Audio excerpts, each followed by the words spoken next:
Buenas tardes, Panamá. Feliz jueves y bienvenidos sean a Debate Entre Nosotras. Hoy tenemos un programa tenso, un programa especial. Casos y crímenes misteriosos que muchos no se han resuelto aquí en Panamá. Hoy tenemos un super panel de no 4, pero 5 invitadas, así que vamos a conocerlas. Bienvenidos.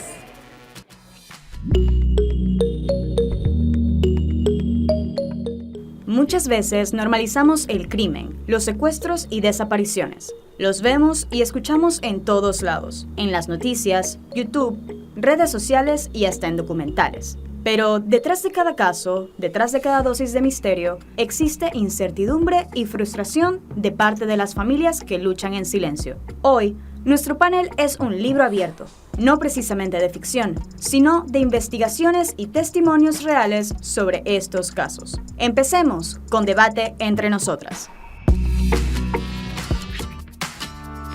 Empecemos entonces conociendo a nuestro panel de invitadas. Nuestra primera invitada tiene una mirada fuerte, intrigosa.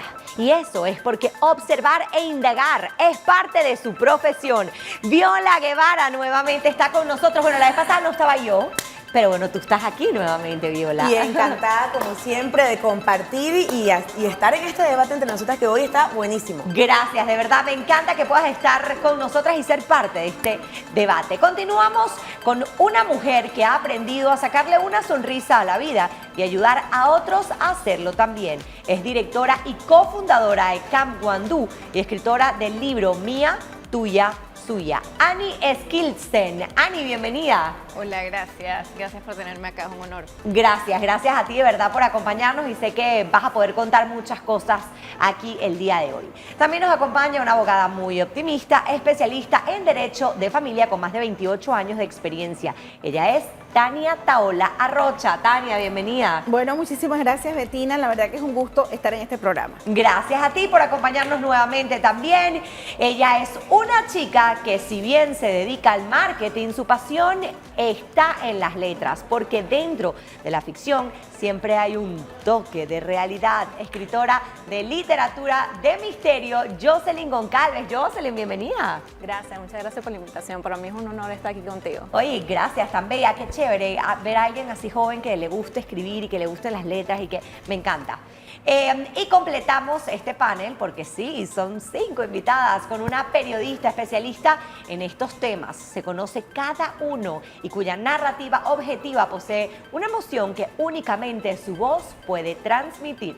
Milagros Córdoba, bienvenida, Milagros. Gracias, de verdad que es un honor también estar con ustedes hoy en uno de los temas que más nos apasionan, que son precisamente los crímenes y algunos, muchos, de hecho, que no se han resuelto aún. Y necesitamos analizarlos, ¿por qué no?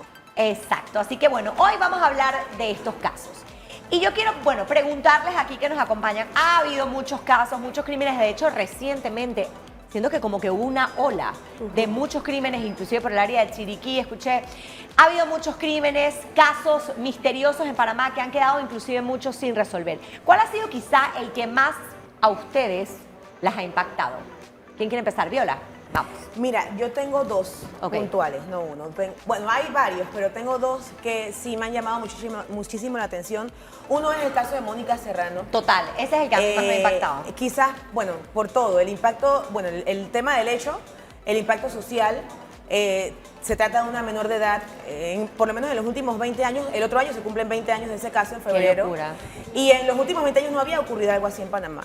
Y también todo lo que hubo después, como recordemos que fue un caso en el que hubo 2 ocasiones, 2 o 3, si la memoria no me es infiel, que hubo, encontramos a no sé quién que bueno, se parecía. hace poco, en pandemia hubo uno, de hecho. Y el otro caso que me impactó muchísimo y fue por la forma tan atroz en que se cometió este crimen fue el de Amparo Morales, no sé si lo recuerdan, 1995, la universitaria que fue descuartizada por su novio. Wow. Fue descuartizada. Esa no me la sabía. Yo la verdad es que, bueno, en ese año no estaba en Panamá el de Mónica porque todos los años se habla del tema de Mónica Serrano. Claro. Pero bueno, ese no me lo sabía. En el caso de Mónica tuve la oportunidad, fue la primera portada en el medio en el que trabajaba yo antes en prensa escrita, antes de estar en televisión. Y conocí a la mamá, incluso la conocí cuando sacó el libro con el que ella espera encontrar a su hija. Wow. Porque a través de ese libro ella espera que su hija lo lea y se pueda encontrar.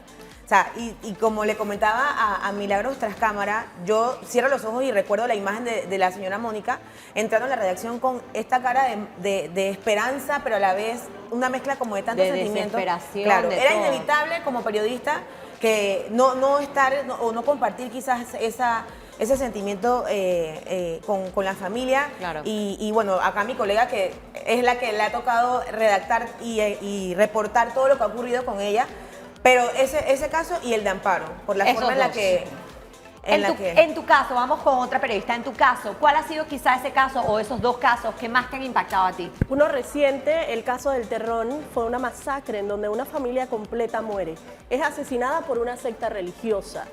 Eso ocurre muy cerca a Bocas del Toro, pero es una región limítrofe, entiendo, con la provincia de Veraguas. ¿Cuándo fue esto? Esto ocurrió hace cerca de 3 años atrás, más o menos aproximadamente. Ocurre que se había dado a conocer que había una religión o una secta, en este caso creada por personas del lugar, que decide hacer cultos y llamar a familias completas a participar de los cultos. Al inicio todo pues Era se basaba en la normal. Biblia, era algo normal. Sin embargo, con el paso del tiempo, una persona que se denomina Seth, así consta en las investigaciones, decide atarlos, quemarlos, golpearlos con la Biblia incluso. Y no solo con eso, no conforme con eso, decide atar a una familia completa. Dice que en el lugar los gritos, la forma en que ocurría todo, el culto, se escuchaba muy cerca a las casas, en el llano, la iglesia, aterraba a los residentes. Pero Y la gente no hacía nada. No, nadie se atrevía, porque ellos sentían, de hecho en la entrevista que nosotros hicimos, al momento en que llegamos al lugar, pocos días después de haber ocurrido, ¿Y ustedes fueron al lugar de los nosotros hechos? fuimos al lugar y conversamos con las personas, los testigos de ese hecho. Ay, qué duro. Y en ese momento ellos decían, sí, sabemos que está ocurriendo algo en el lugar, pero no nos atrevíamos a ir.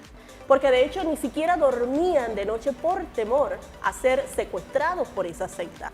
El caso se conoce porque uno de los, el padre de esta familia decide bajar este cerro, prácticamente caminas vertical, es una región bastante accidentada para poder ingresar. Solo a pies puedes hacerlo 1 hora 45 minutos subiendo y bajando.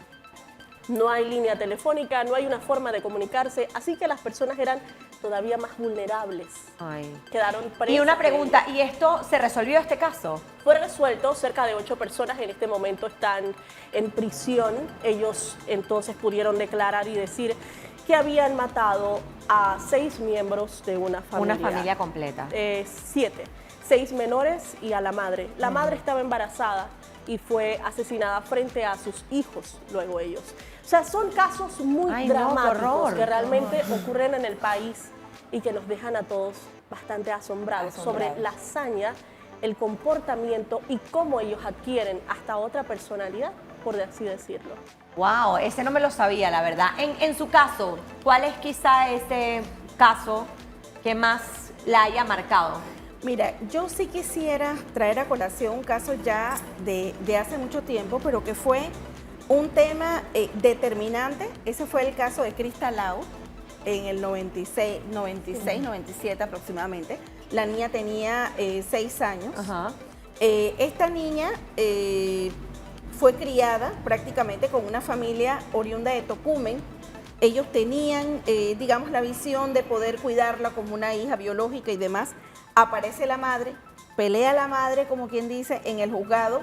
La niña es otorgada a la familia biológica en un tiempo récord Ajá. y lamentablemente la niña es asesinada por su propia madre. Ah, Entonces fue un tema que yo recuerdo que fue muy notorio, muy impactante, sobre todo en esta jurisdicción de niñez y adolescencia, que anteriormente era jurisdicción de menores, pero que fue un tema determinante donde sí marcó un antes y un después.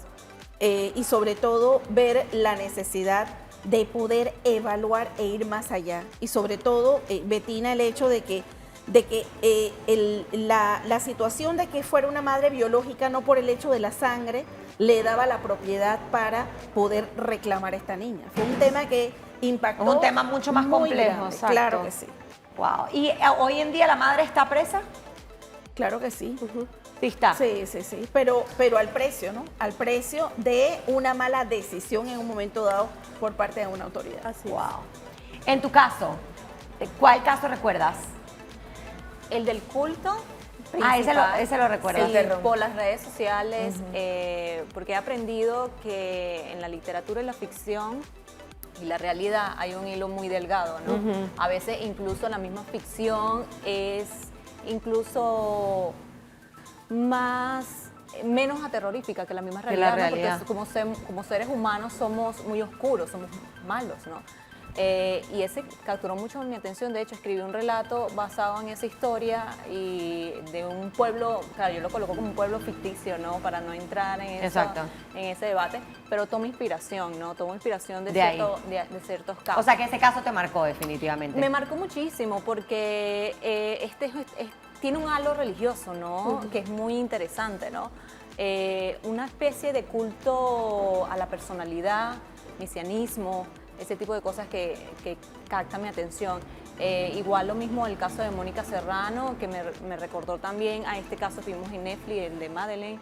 Ay, sí, el caso de Madeleine. Yo creo que esos casos quizás son los que a mí en lo particular más me marcan. Bueno, uno, porque uno tiene una hija chiquita también.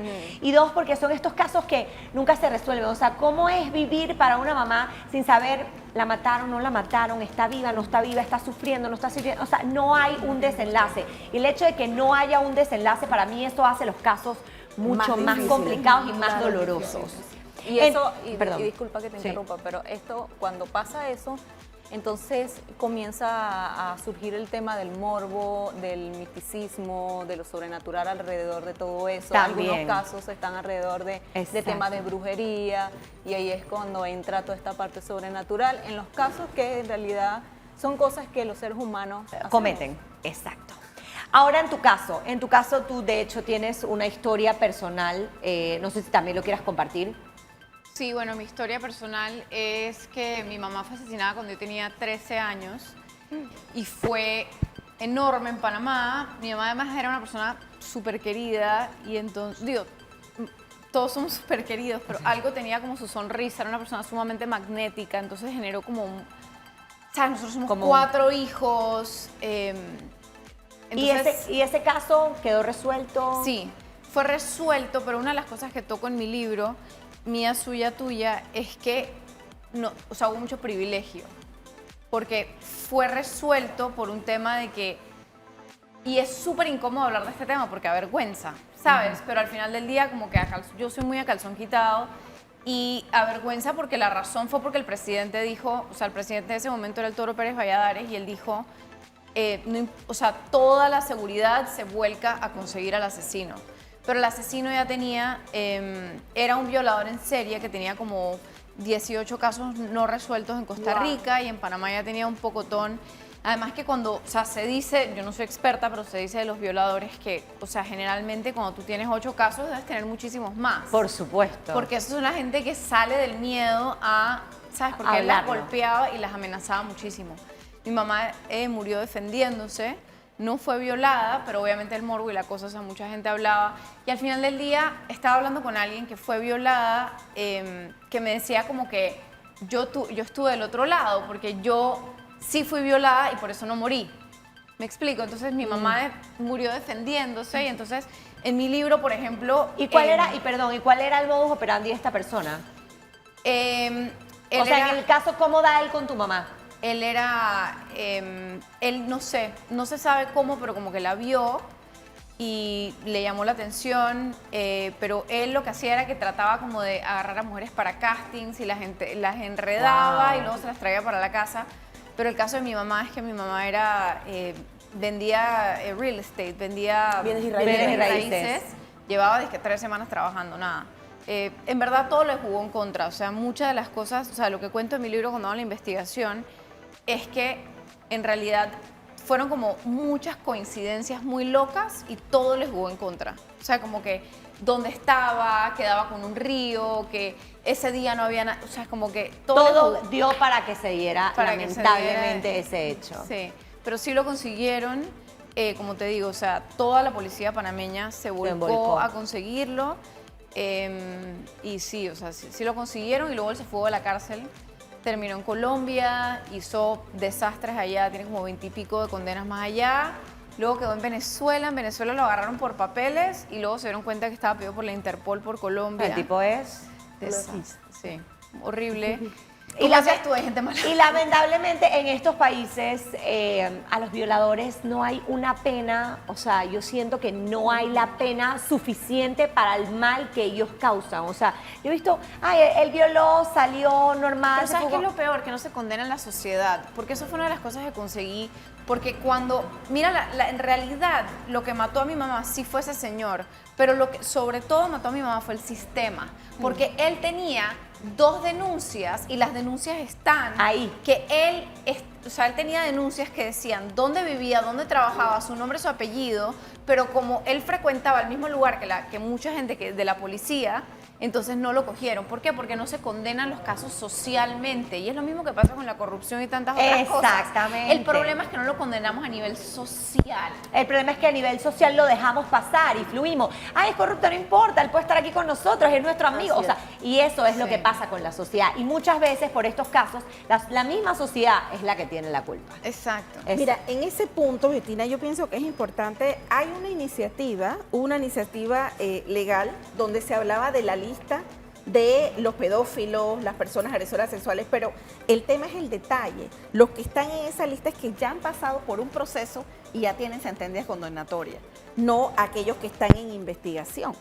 Entonces, un poco es lo que hablas de lo que se necesita una sanción social, o sea, un tema social que diga alerta con esta persona. No hay una sentencia condenatoria, pero hay que estar alerta. De hecho, hay casos recientes de desapariciones que no han podido cerrarse y la génesis de todo es eso. Tenemos un perfil, por ejemplo, de una persona en el interior de la República, en las tablas, el caso muy conocido por algunos de Giudici Sáez y Luz Clarita. En un momento se había hablado de ese hombre que tenía un problema de pedofilia. Había cometido incluso el delito y nadie advirtió sobre eso. Sí. La misma sociedad o el mismo sistema no nos advirtió. ¿Y qué nos costó esto? Que cada vez que pasaran jóvenes hacia el colegio, ahí estaba el pedófilo. Él se quedaba en la vía esperando, sin sus pantalones, masturbándose a la vista de las jóvenes. Pasó de eso a concretar el delito. Ocurre que luego en el 2014, si no nos equivocamos, 2 niñas desaparecen sin dejar rastro. Hasta el día de hoy este hombre está cumpliendo condena no por la desaparición, no por quizás homicidio, esto no se investiga porque no se presenta una denuncia, pero dentro de su residencia encontraron el teléfono de la joven desaparecida, encontraron el chip, entiendo, relojes. Y él, pertenencia de... O sea, él en este momento está cumpliendo una condena, pero no por realmente los crímenes. No por esos casos. No. Fue O sea, porque eso se quedó sin resolver. está por sin otro resolver, las madres aún están esperando detalles, Justicia. algo que les diga dónde están sus hijas. Y nunca aparecieron las hijas. Nunca han aparecido y durante las audiencias llamaba la atención que este hombre mientras estaba, y esto no es un invento, esto no es un relato subjetivo o que nos encontramos por allí, alguien nos cuenta, no. Mientras él estaba declarando, una de las familiares de las desaparecidas, de estas niñas, de estas jóvenes, le gritó y le dijo, dime dónde está mi hija, necesito saber dónde está. Y él se rió, porque realmente personas que tienen este tipo de problemas no se les da seguimiento, no son tratados, los dejan correr, pueden saciarse hasta cierto punto del dolor. Y muchas veces las personas por miedo no ponen las denuncias en el momento correcto, cuando tienen que hacerlo, y lo dejan pasar y ahí va, después o en el momento correcto, o porque ¿para qué la voy a poner? Lo me voy a buscar no va a pasar problema, nada. no va a pasar. Y un ejemplo claro, justicia. es un ejemplo claro son los casos de violencia doméstica, los que no terminan en quizás en un fatal desenlace, femicidio, como fue el caso de Amparo Morales, que pues siempre se ha dicho, entre lo que ha salido o salió en el momento de por qué la mataron, lo más relevante era que era un crimen crimen pasional, porque el que quedó preso por 17 años fue su novio, el que era su novio, pues su expareja. Muchas mujeres hoy día mueren con la boleta en la mano, muchas mujeres mueren con la denuncia en la mano o con la llamada, y muchas dirán, ¿para qué voy a poner la denuncia? Me voy a tirar a mi familia de enemigos. Hay un tema también cultural. O al final no va a pasar nada y él va a venir contra mí porque nadie lo va a agarrar. Nadie lo va a agarrar. Claro, no hay una seguridad, no hay una seguridad No te dan jurídica. seguridad, No, exacto. y entonces por eso es que yo digo, o sea, en realidad con lo que me di cuenta con eso fue que lo que realmente mató a mi mamá sí fue esta persona, pero en verdad también fue el sistema. Porque si la justicia se hubiese logrado en ese momento, y esto sigue pasando, ojo, Lamentablemente, o sea, esto sigue pasando, sí. Si la justicia se hubiese logrado con esas dos personas que tuvieron el valor de ir a la policía, de decir, después de que las amenazaron a muerte, porque él las amenazaba a estas mujeres y les decía, o sea, yo sé dónde O vives. sea, que ya él estaba acusado. Sí, tenía 2 denuncias. Increíble. O sea, si él hubiese estado en la cárcel donde pertenecía, Tu mamá él- estuviera viva. Como dijo Milagro, si se le hubiese dado el seguimiento. Claro. Y esa es la Además del sistema, y debo decirlo, en las ocasiones en que hemos hecho reportajes muy similares, por el tema de violencia doméstica, el abuso sexual o situaciones así que pueden evitarse, el sistema es poco empático con la víctima. Porque cuando llegas a un lugar de una denuncia, para presentar una denuncia, atención primaria, muchas veces, y debo decirlo y reitero, por las declaraciones que nos dan las víctimas, indican no nos dan respuesta rápido, nos dejan allí más de 3 horas esperando, nadie se nos acerca. Al momento en que yo tengo que relatar lo que me ocurrió, que ya de hecho, repasar el hecho de ser víctima, tu dolor, es pesado. La persona que te recibe no es empática, no es empática en la mayoría de los casos. Tengo un caso de hace un par de años de una joven que fue abusada sexualmente por 7 personas. El padre, ella es abandonada, esto ocurrió en Chorrera, en un área aislada, apartada, despierta, ve su ropa, nota de inmediato que fue abusada sexualmente, trata como puede de llegar a una residencia, solicita ayuda, llaman a su papá. Y el papá viene aquí y nos dice, fui a la fiscalía, fui a tal lugar y me tiran de un lado al otro. Y el papá vino con la ropa de su hija en una bolsa plástica, porque decía, no sé dónde llevarlo. No sé qué hacer con esto. Y estaban todas las pruebas allí. Las llevó a medicina legal, le dijeron, eso no es aquí, señor, usted no ha presentado una denuncia. Y en eso, la víctima pasa de medicina legal, llega a atención primaria. Que la víctima no debería tener que pasar por todo esto porque ya está pasando. Exactamente. No nos damos cuenta que revictimizamos. Ya está pasando por un momento difícil. Y en muchas ocasiones, cuando eres mujer, te dicen, ¿qué hacías tú sola en esa discoteca? ¿Por qué fuiste allá? ¿Por qué tomaste? Patrones. Porque vamos al machismo, obviamente. Los patrones. Exacto. Pero yo creo que las mamás del machismo somos nosotras. Ah, no, sí, total. O sea, en También. realidad Sí, es que el somos machismo es de dos nosotras. vías. De mujeres y con el hombres, respeto. obviamente. Sí, la que estamos criando a los hombres machistas somos nosotras. Exacto. Exactamente. Así Interesante. Bueno, este tema de hoy de verdad que está interesante. Nos vamos a ir a un cambio comercial y regresamos con más de esto. Casos misteriosos, algunos no resueltos en Panamá. Ya venimos. Esto es Debate Entre Nosotras.